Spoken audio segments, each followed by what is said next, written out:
ஆச்சி கொழுக்கட்டை மாவு வந்தாச்சு. ஆச்சி கொழுக்கட்டை மாவிற்கு கொழுக்கட்டை அச்சை கேட்டு வாங்குங்கள். தெற்காசியாவிலேயே முதன்முறையாக இரவு நேர ஃபார்முலா 4 கார் பந்தயம் சென்னையில் தொடங்கியுள்ளது. இது குறித்த ஒரு செய்தி தொகுப்பு உங்கள் பார்வைக்கு. தமிழ்நாட்டில் சர்வதேச விளையாட்டுப் போட்டிகள் அடுத்தடுத்து நடத்தப்பட்டு வருகின்றன. இந்தியாவின் விளையாட்டு தலைநகராக தமிழ்நாட்டை மாற்றுவதற்கு அரசு முழுவீச்சில் செயல்பட்டு வருகிறது. இதற்கு சான்றாக ஃபார்முலா 4 கார் பந்தயம் சென்னையில் தொடங்கியுள்ளது.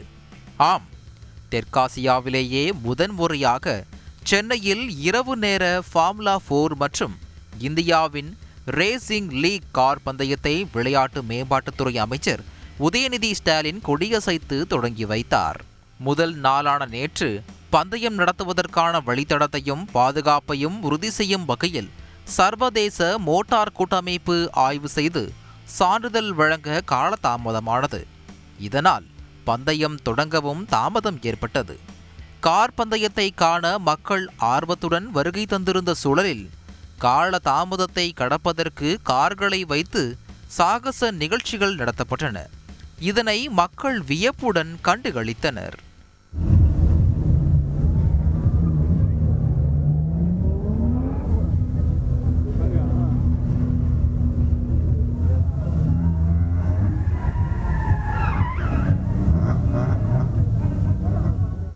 இதனிடையே கார் பந்தயத்திற்கான சாலையில் அனைத்து தடுப்புகளையும் தாண்டி நாய் உள்ளே நுழைய பார்வையாளர்கள் உற்சாக கோஷமிட்டனர்.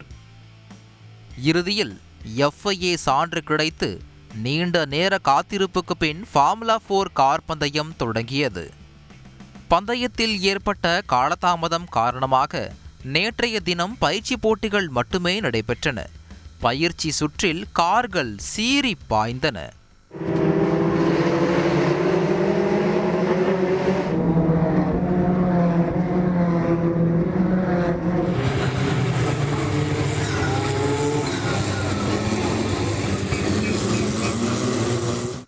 இரண்டு நாட்கள் பந்தயத்திற்காக சுமார் 3.5 கிலோமீட்டர் சுற்றளவில் தீவுத்திடல், போர் நினைவு சின்னம், நேப்பியர் பாலம், சுவாமி சிவானந்தா சாலை, அண்ணா சாலையில் பந்தயத்தடம் அமைக்கப்பட்டுள்ளது. இரண்டாவது நாளான இன்று ஃபார்முலா 4 மற்றும் இந்தியன் ரேசிங் லீக் தகுதி சுற்று பிரதான போட்டிகள் நடைபெற்று அதற்கான முடிவுகள் அறிவிக்கப்பட உள்ளன.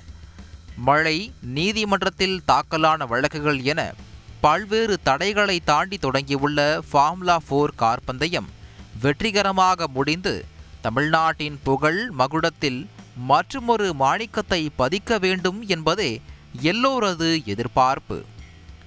தந்தி டிவி செய்திகளுக்காக செய்தியாளர் சமய மணிவண்ணன், ரமேஷ் உள்ளிட்டோருடன் ஒளிப்பதிவாளர்கள் பாலாஜி மற்றும் மகேஷ். ஆச்சி கொழுக்கட்டை மாவு வந்தாச்சு. ஆச்சி கொழுக்கட்டை மாவிற்கு கொழுக்கட்டை அச்சை கேட்டு வாங்குங்கள்.